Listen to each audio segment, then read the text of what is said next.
Hi, welcome back to Hope 2020. We're so happy that you could be here with us. A big shout out and thank you to all the attendees, presenters, and volunteers. This conference has been quite remarkable, and I'm grateful to be here with all of you for this epic show. Our next session is with David Hétu, who leads the scientific research operations as Chief Research Officer at Flare Systems. All right.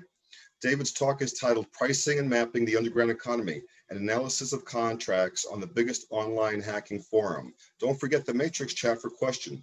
Let's go to the videotape, broadcast control. Thank you. So good Friday evening, everyone. Thank you for joining me today for this presentation. The title of my presentation is Pricing and Mapping the Underground Economy, an analysis of contracts on the biggest online hacking forum. So my name is David Hétu. My background is that I have a PhD in criminology. I've been doing research on malicious actors and cybercrime for the past 10 or 11 years now. My focus is mostly on the social organization of illicit markets, as well as criminal achievement. And my background is academic, and I presented here in that capacity a couple of years ago. So in 2016, I was at a Hope conference to talk about our BitClush, which is an open source Bitcoin transaction tracking tool that is still available today. I'm back today to talk in the name of Flare Systems. I'm their Chief Research Officer, and Flare Systems is a company from Montreal that does digital risk prevention and who specializes in analyzing dark, deep, and clear web to provide companies with real-time actionable intelligence. Now, today, more specifically, I'm here to talk about hacker contracts. So basically, we've all seen on forums malicious actors talking with each other, doing business with each other. But what we've rarely seen is the contracts that they enter. And most oftentimes, what we see is very informal contracts where people agree on terms and then they either meet their goals or they don't. In this case, what we want to do is we want to index these contracts that have actually been formalized over the past few months and want to understand exactly what their costs are, what they are, as well as mapping the structure of the social organization of the illicit trades translated by a specific forum, which is called Hackforums. So Hackforums is going to be the main source of data for this presentation. And our overarching goal today is really to understand how the contracts that are managed and done on Hackforums are actually structured and who's involved in them and how they operate. So Hackforums, I'm guessing that most people have actually heard of this forum. But before we get to Hackforums, we have to ask ourselves, well, why do people still participate in these online forums in 2020? These forums have been around for quite some time, and there's basically four reasons why people still go on forums today. First one is formal control and coordination. So when you're a malicious actor and you want to transact with someone else, you want to buy something, maybe it can be a mass mailer, it can be malware, ransomware, whatever. The main problem is that you cannot enforce the contracts that you have. You actually have to deal everything by yourself, and if the other party in your transaction doesn't live up to your expectations, well, there's not much you can do. So when you go to forums, you actually have administrators, you have moderators, you have other people who are enforcing social regulation. And that's basically one of the things that you're going to be looking for when you go on forums. Second thing is social networking. So malicious actors and just criminals in general, they're really very social animals. This means that they need peers, they need other people to talk with, they need other people to learn from, they want to aggregate with these people, and forums will actually provide you, in this case, with millions of people to talk with.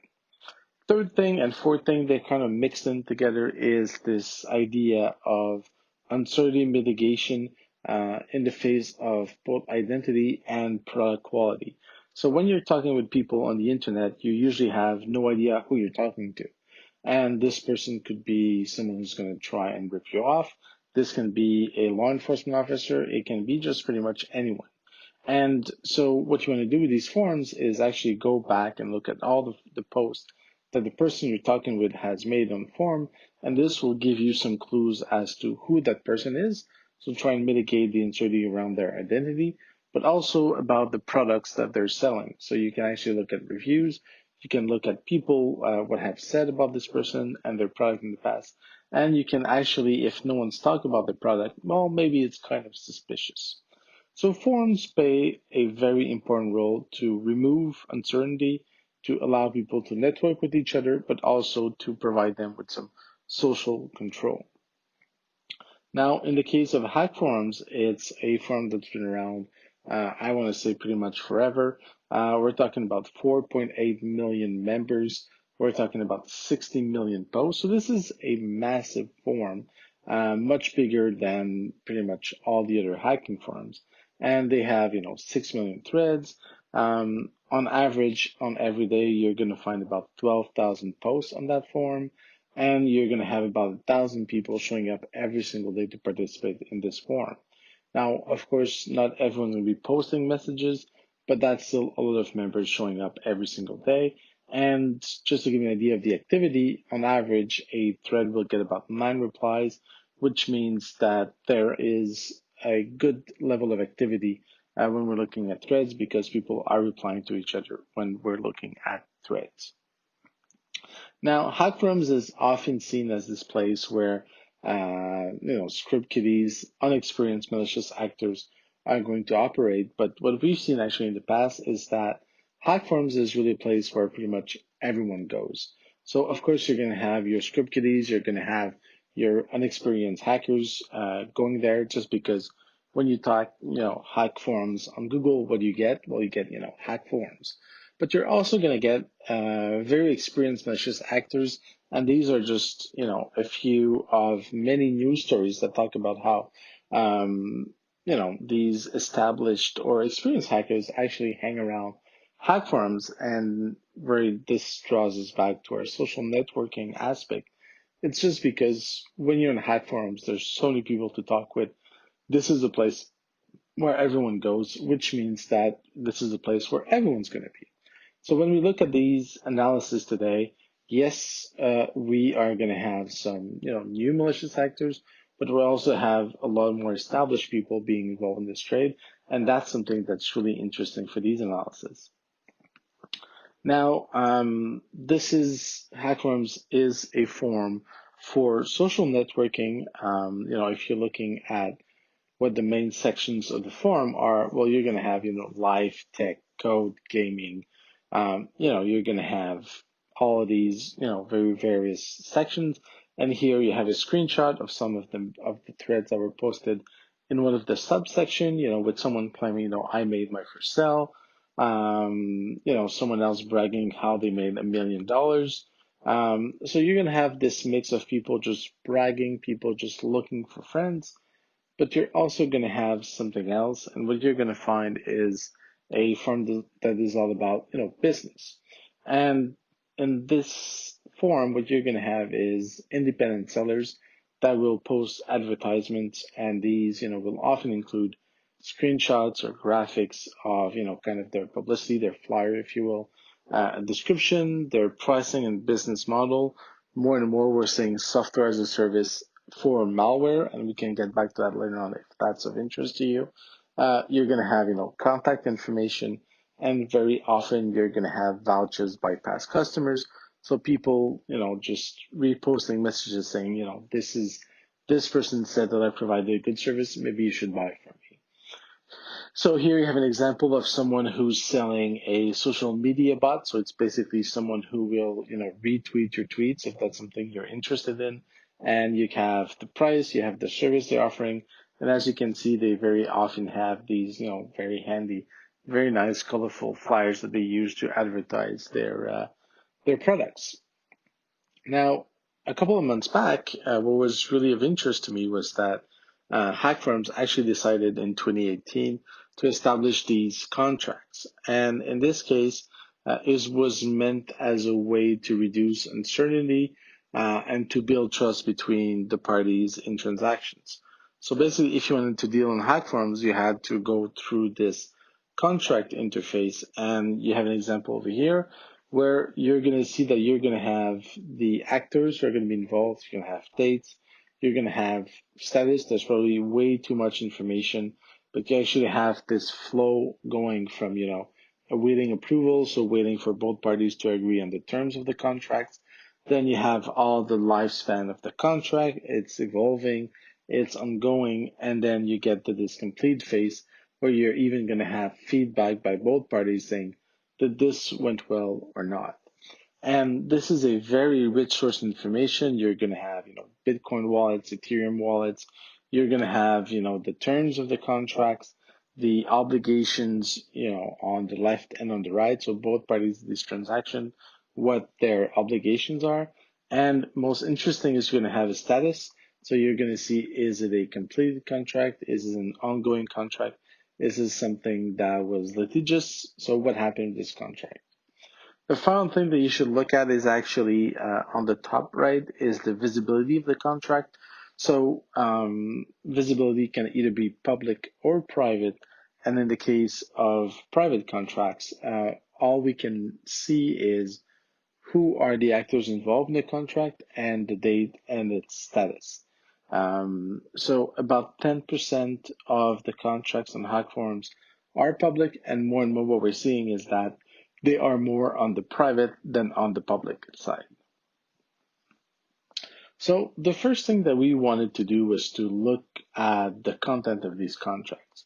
So we downloaded the whole list. So that was about, I believe, 200,000 contracts that were published, and that is up till maybe 2 weeks ago. But we couldn't, of course, analyze all of the contracts because we only had access to the contracts who were public when we're looking at the content of these contracts. So what we did is we sampled some of the public contracts, and what we came up with was this typology of what are the product and services that were bought through these contracts on Hackforums. Now, once again, this is just a sample, just a subset of everything that is going on Hackforums. So, of course, there are some very important questions that we're going to be asking. So, for example, there really wasn't much activity around ransomware, for example. And that was kind of a surprise given how prevalent and important, ransomware are these days. Still, what we found was that there were 5 main categories of product being for sale on Hackforums through these contracts, and that was everything related to money, stolen credentials, hacking tools, reputation points, and methods. I'm not going to go into other very much, but I'll just dive very quickly into these, 5 first. Okay, so looking at money first, it's mostly the cases of contracts where people are going to exchange a cryptocurrency for a fiat currency. So basically, just U.S. dollars.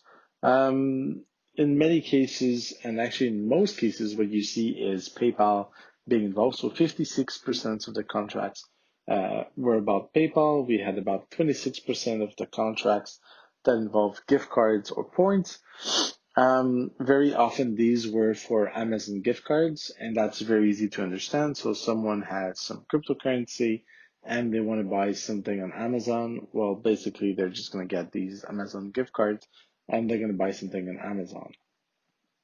We've seen also apps, for example, cash apps, and this is a way either to launder the money or a way to actually do some fraud. So what we've seen is that the rate to launder the money or make these exchanges is anywhere between 0 and 50%, depending on the actors involved, depending on the currency as well. But if you want to get, some Amazon gift card and you have some Bitcoins, it's usually going to be between 0 and 50% of the amount that you need in the gift card that you're going to have to pay more in Bitcoin to get this cash. And of course, we've all seen all the ads, for PayPal, but where people are just, selling PayPal accounts and credentials for PayPal accounts. But what we've been seeing more and more is actually also food services. So here, for example, you're going to have someone who says, well, if you want to order some food, Well, basically, I will sell you this food credits for about half of the money.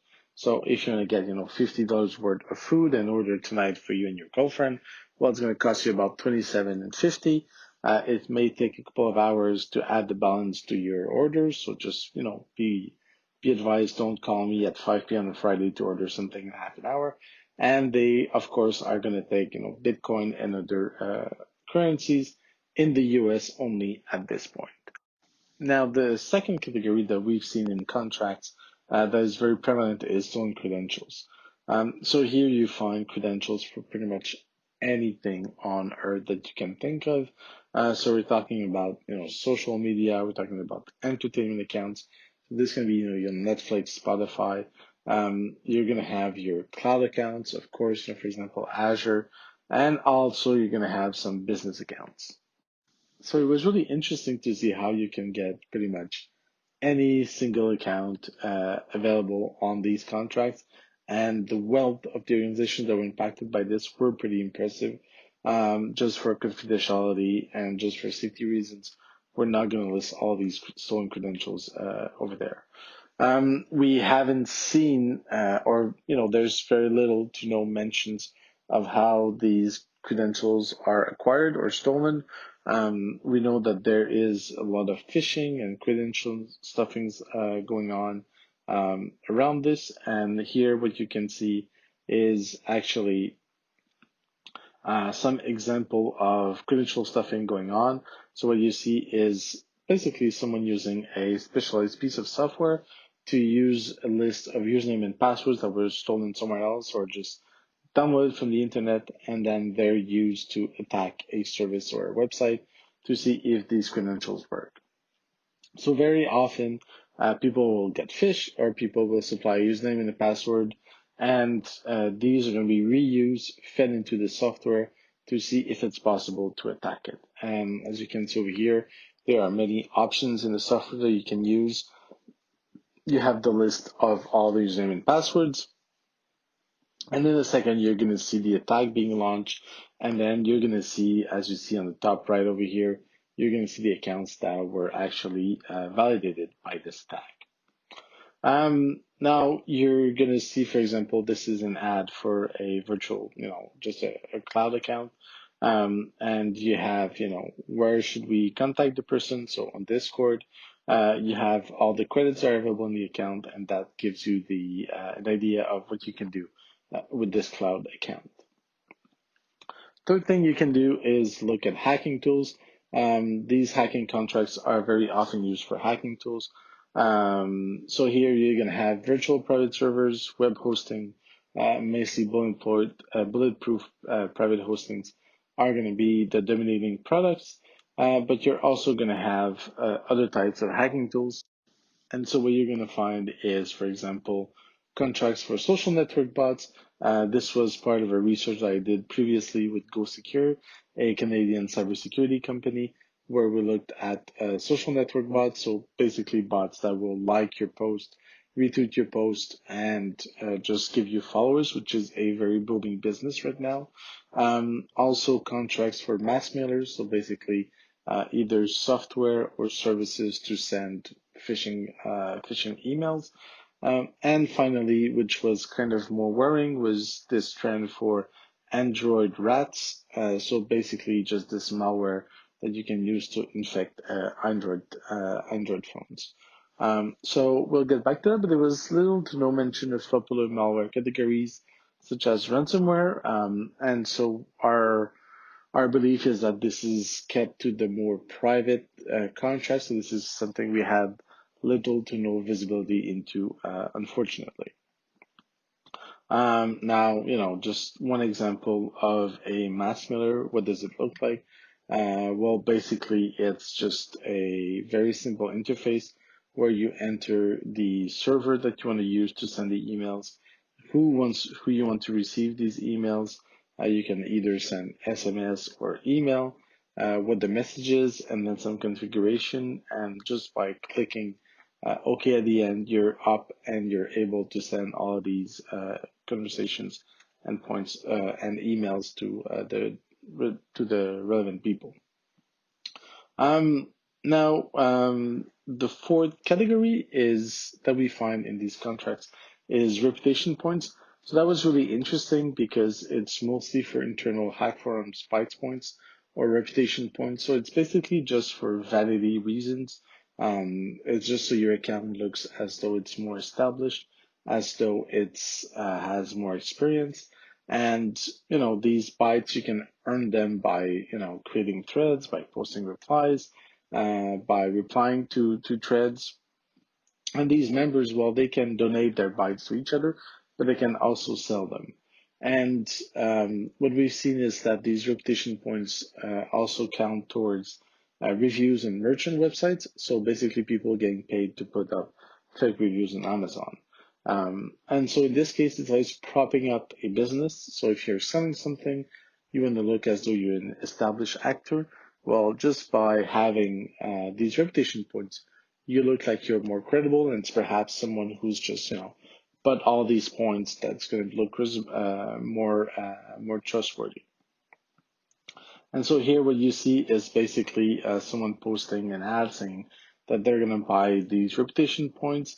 And interestingly, the price for these points is going to change depending on the level of the person they're doing a contract with, which means that if they're doing a contract with someone who's more established, higher status, they're going to pay more for these reputation points than if they go with someone who has, lower status and you have all the terms in the contract over here.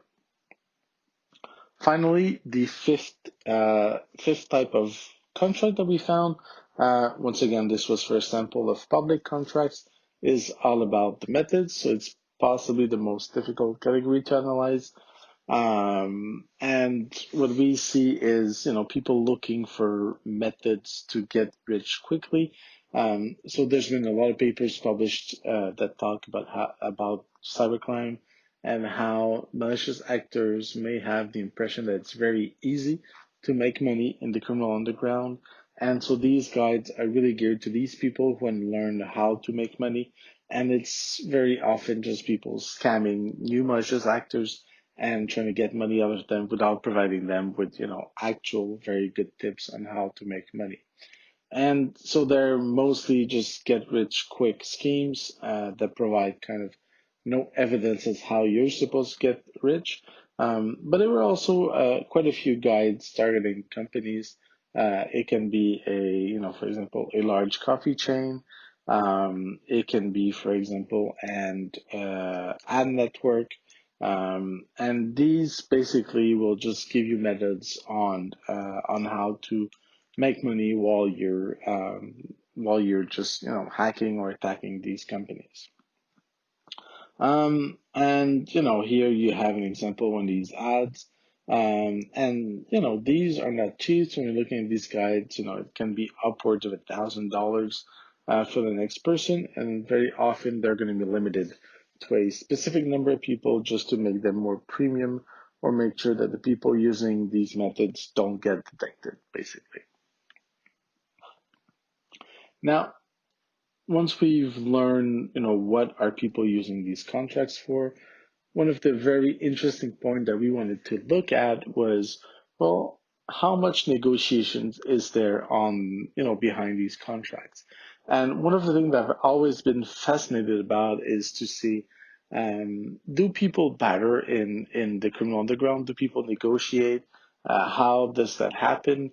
When you see a listing, for example, an advertisement for someone saying, I have this super elite, malware or ransomware, and I'm trying to sell it for $1,000. Well, are people really paying $1,000 for this malware? Are they paying $500? And how does that happen? And so here what we did is we actually took a sample of the contracts that we had analyzed, and we were able to match these contracts to specific threads on Hackforums. And so this allows us to compare the price that was in the contract with the price that was in the original advertisement for the product. And what was really interesting is that there was a price difference in many cases. It was mostly discounts, and these discounts were, as you can see, I put in here 0 to 25%, but it was mostly around 5 to 15% price off. So that was really interesting to see that people did not negotiate all that much. When someone said that they were going to do, sell a gift card for $1,000, maybe they'll take $50, maybe they'll take $100 off that gift card, but really very often they're not going to go above that. What was really interesting though is that there was actually quite a few people who didn't pay anything for their product. And this is something that's been raised in the literature in the past, and this is all about the samples. And it's really interesting to see that many malicious actors will actually agree to make contracts for samples. And so before you buy something that's quite expensive, maybe you want to try it out, kind of the same thing as with drugs.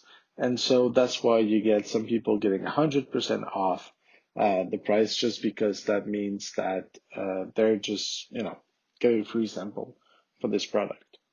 On the other end of the spectrum, we also saw people that were paying more. In most cases, when people were paying more than the price that was advertised, it was related to money, and that's because the exchange rate had changed. So basically, if it costs more to buy Bitcoins at some point, that means that the price of the listing is going to change. But mostly what we saw is that when you're doing analysis on these advertisements and you see a price for a product, what you can expect is that most times the people who are buying this service are going to pay maybe 5, maybe 10, not really more than 15% off the list price for that product. So when you're doing these economics analysis of these firms, it's really interesting to see that you can actually rely on these numbers. And if you want to buy, if you want to build scenarios, some that can be like conservative or some that can be maybe more loose. Well, you can actually use these numbers and use these contracts to model exactly how much money do you add or take away from these contracts when you're analyzing their price. Now, the last thing that we wanted to do was to look at how these contracts are organized. So now we know what's in those contracts to some extent. We know how they're priced, how much negotiations there are. But next thing that we wanted to do was to look at the social network of hackers and try and understand exactly how is this network structured. So the first decision that we had to take was, so do we take all 200,000 contracts that we had downloaded? I felt as though that maybe wasn't the best idea because a lot of these contracts are actually incomplete. And when you're talking about these incomplete contracts, it's not clear whether they just never happen. It's not clear whether the people fail to deliver on their obligations. So there was a lot of uncertainty around, were the people involved in the contract really involved in the contract, or did things fall out for any reason? I mean, what was this real? So the decision we took was to look at only the completed contracts on Hackforums, and this is about 85,000 contracts over the last 26 months that were collected and analyzed here. And what you're seeing is basically the number of transactions per month for these contracts. And it's really interesting to see that there's an upward trend. So as time passes by, more and more people are using these contracts. And also, for some reason that is kind of difficult to explain, but around March, April, or, beginning of the spring of each year, you see this, this peak in the number of contracts that are being launched on Hackforums. So we know there are these cycles on online illicit markets. For example, usually in the summer, there's fewer contracts, less activity around Christmas. It's the same thing, early January. So it kind of follows retail to some extent. And in this case, the peaks really appear to be in the spring. This is when everyone kind of comes out of the winter, needs some money, and that's where they're doing a lot of contracts. When we're looking at the number of actors per month, it follows a very similar pattern to what we just saw with the contracts, of course.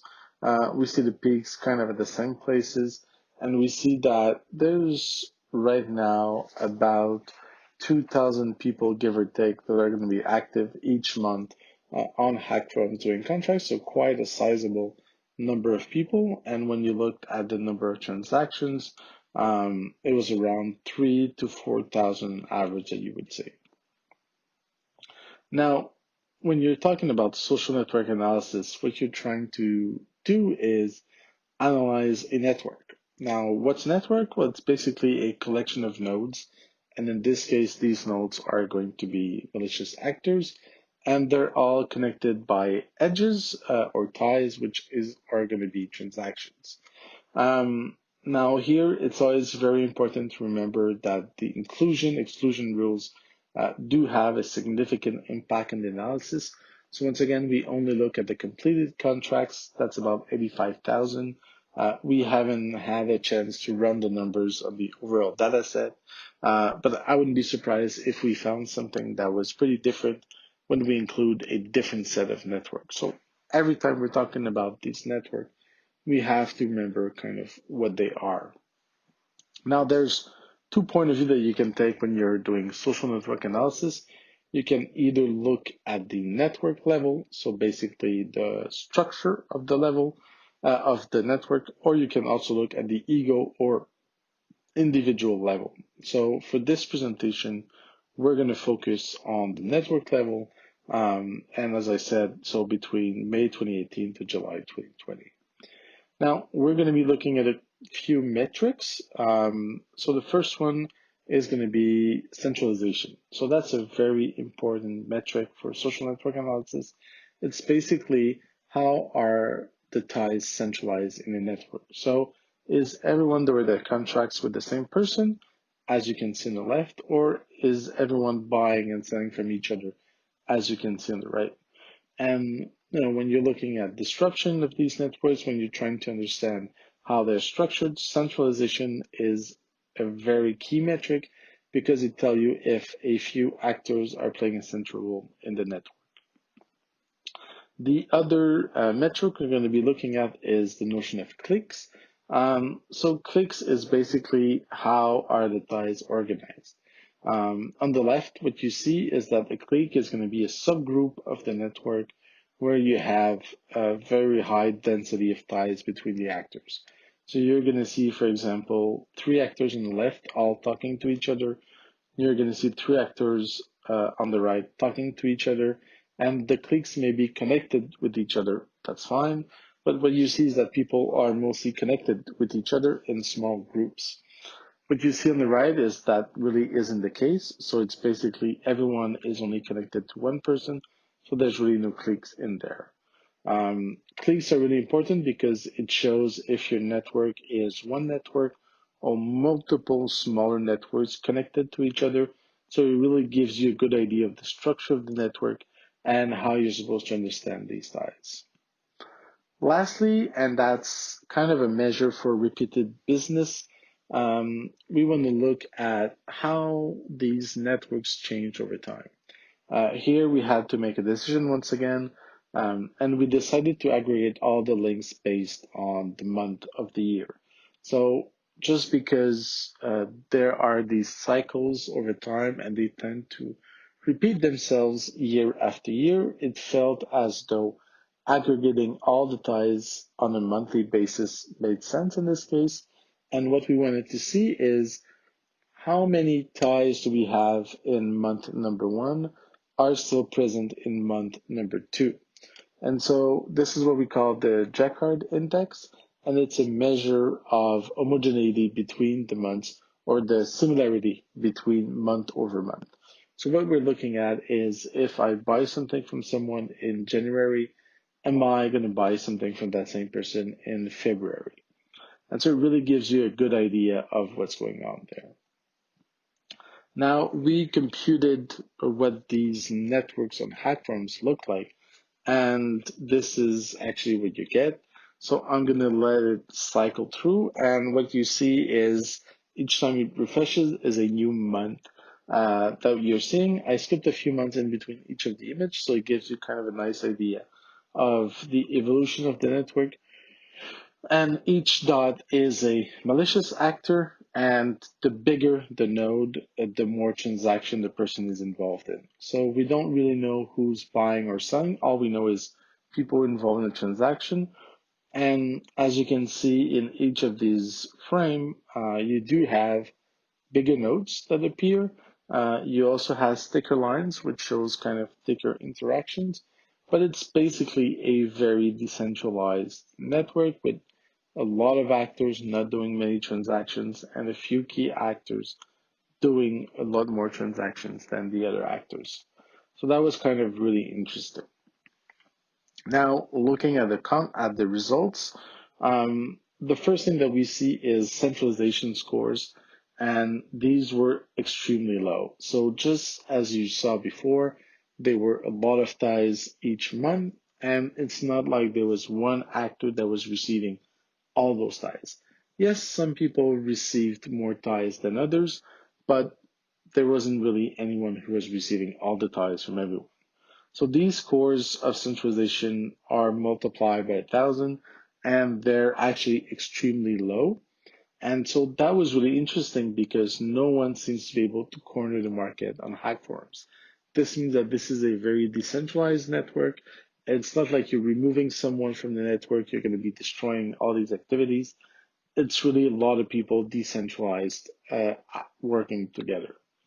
The other thing that was really interesting is I was kind of expecting to see an increase in centralization over time, but that's not really what you see. You actually see a slight decline over time. And so this means that it's not like people are building their business and becoming the reference in some of the areas that we've seen these contracts. So this means that because the centralization remains stable or is even decreasing, it means that competition is really fierce. No one is able to establish themselves as a leader in their field, and they're always competing with each other to get revenues.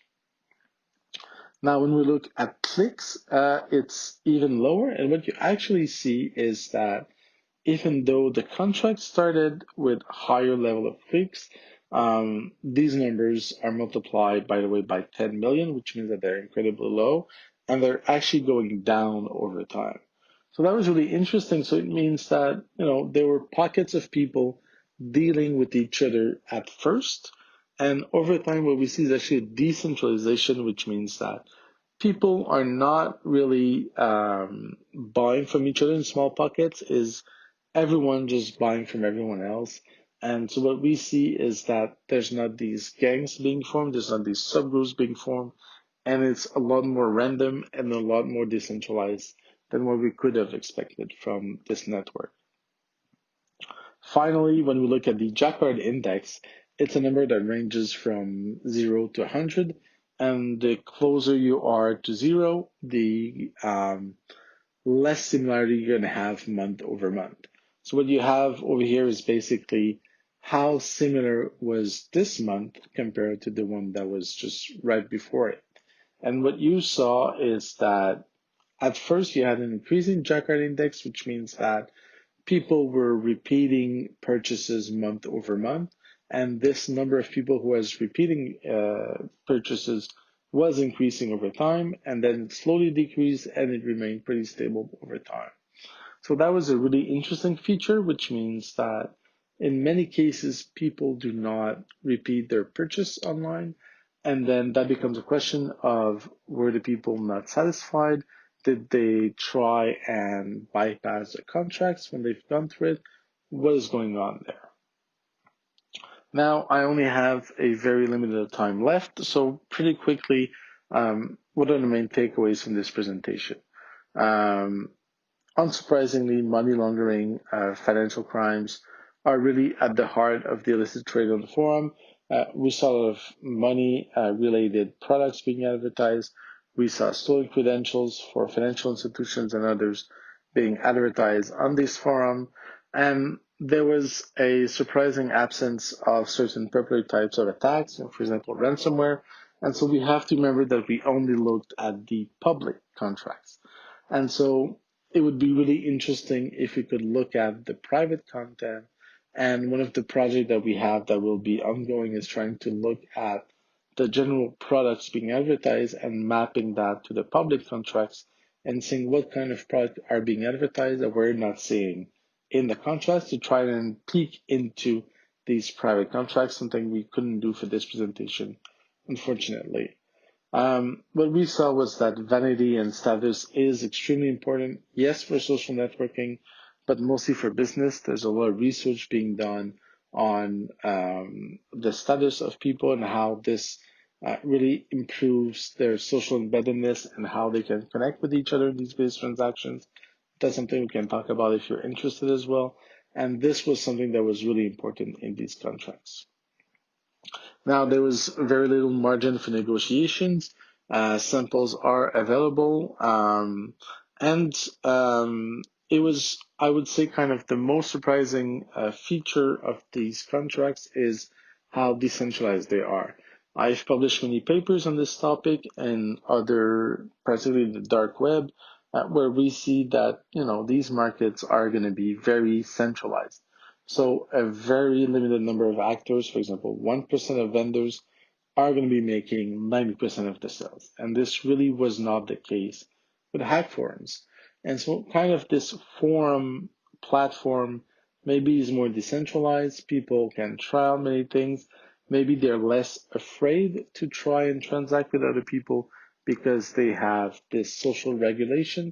So this whole idea of being nested into this official platform maybe allows you to take more chances, try dealing with more people, which indicates or explains why we have less repeated business with someone and people are exploring alternative options when they're buying something illicit.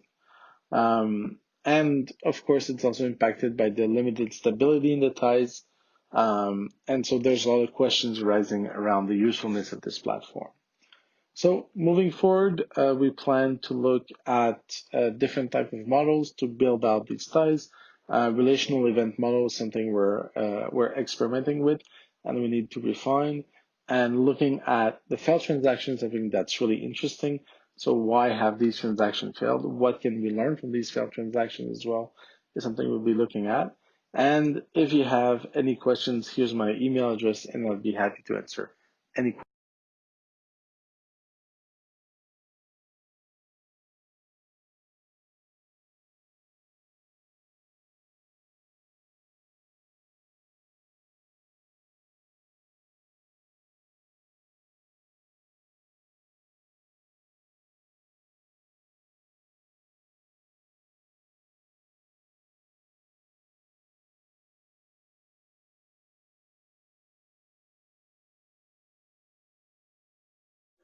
Hi, welcome back. We're here with David. Thank you very much for that talk, David. That was really interesting. Thank you very much for sharing. We do have a question for you. Question, are there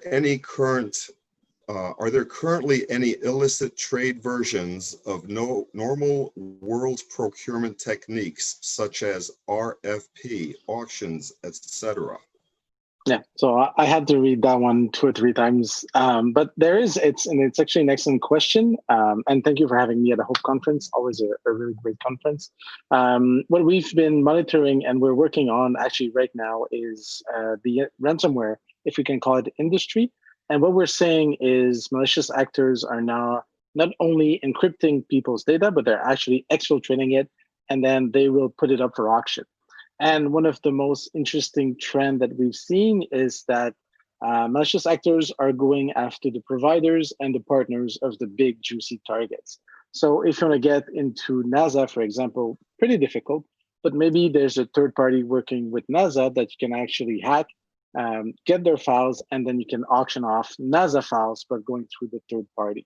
And so we've been monitoring and looking at a lot of these websites where we have auctions derived from these ransomware attacks. And these auctions are going to be very expensive, so tens of thousands of dollars, if not 6-figure. And so what we're seeing is something that's, auctions, kind of like what eBay had, but for stolen confidential information. And I was talking in my talk about, the samples and the hit. I know there was a comment in there in the chat room. But it's kind of the same thing with these auctions. So they'll give you maybe a database, maybe a few files for you to sample and make sure that, you're buying the good stuff, basically. I see. And so how does that work? I mean, let's say you buy some data and it's not what it says it's supposed to be. There's no refunds, is there? No, so one of the perks of going through the forums and going through, for example, the contracts I was talking about with the Hackforums, is that you actually have someone that can enforce the contract. So of course, there's no lawyer you can It'll call. still There's auto no, play.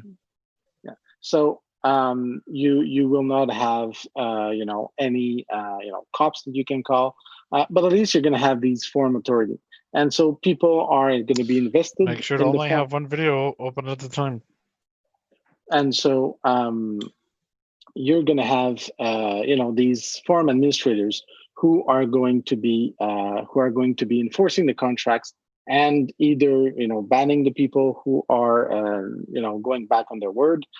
You're going to have the administrators putting out concerns, putting out messages, and sometimes you're even going to have bonds. So people, before people can become a vendor, they're going to have to pitch in these $500, $2,000 as a bond, and then if there's a fraud, well, the administrator is going to use that money to pay back the people who are defrauded. So that's something that we've been talking a lot about with the pandemic and insurance for travel and how you're supposed to get back your money. Well, it's kind of the same thing where you have bonds and then you reuse that to pay back the victims, basically. Right. That's a very interesting concept of what we would call self-policing type of thing. Very interesting. All right, our next question is, some of the models you showed are fairly difficult for non-specialists to understand. Do you think understanding a model is necessary, or is an informal understanding sufficient? And then a follow-up is, do you think we should avoid following gut feelings? So that was just a few minutes to explain what social network analysis is. And that's totally understandable. I've taught, 45 hours classes on social network analysis in the past. I tried to pick something that was kind of the main areas we should look into. So one of the things that's really interesting is this idea of centralization. So is there one person selling, malicious software, stolen credentials to everyone in the community, or are there hundreds or thousands of people doing that? And the difference between the two scenarios is really significant, because if one person is central in the network, that means that if that person leaves because they're arrested, because they just made enough money and they want to get out, then it means that the whole network kind of just shuts down and can't operate anymore. And so it's really important to look at these social networks, understand how they're structured. So is there one person at the core of it? Even if some actors are more important than others, that's fine. But is there one core actor? I was talking about the cliques. So are people kind of connecting in smaller groups, or is this one big network? Well, if you're trying to, get into one big network, it's much more easy if you want to get into a group of three. When you're going at a conference and there's 3 or 4 people talking with each other, trying to get into that circle is kind of difficult because they all know each other, they all want to talk with each other. But if there's just one big room and you're just bumping from one person to another, then it becomes much easier. So all these questions about the structure of the networks are really relevant. I did my best to keep it simple. There's much more sophisticated models that we could be running, and we'll be publishing more on these models. And it's something that you can maybe do more easily in a blog post or a white paper, something that people can, sit down, have a glass of scotch, and just, read through slowly to make sure they understand it. Got it. Thank you. That was an excellent answer. We've got a couple of minutes left. I'm going to go on to the next question. Facebook, for example, does massive analysis of social networks. Is it their business model? It is their business model. Is that qualitatively different than the approach to social network analysis that you described, or is it only different in scale? Yeah, so basically the really most interesting thing with social network analysis is that it applies to everything. So you can use it, for your personal relationships, if you want to find a girlfriend, if you want to, make sure you have a promotion network, if you want to be successful in a criminal career, whether you're talking about ants or planets, it's all, all connected together. And many of the rules that apply, to the very, very small stuff also apply to the really huge networks. So basically what Facebook is doing is exactly what we just did. when they're suggesting to you new people to become friends with, it's because, it's based on either homophily, so similarity with other people, or just because you're close to these people. So these are metrics that I go into, but proximity and network and similarity are two very important concepts. And that's pretty much something that Facebook is doing. And that's something that we'll be looking into doing, but it's exactly the same. Very good. All right, we're out of time, David. And on behalf of all the Hope 2020 attendees, presenters, and volunteers, we want to thank you, David, for sharing your project with us. And if there's anything else that you want to add, how people can contact you. David.Hétu, Hetu @flare.systems, and I'll be happy to answer any more questions you have. Thank you for listening and enjoy the weekend, everyone. All right, thank you very much. We're getting ready for the next top of the hour. Our next talk is Sex, Big Data, and User Autonomy. Stay tuned for fresh bumps and fresh tracks. Take it away, Ground Control.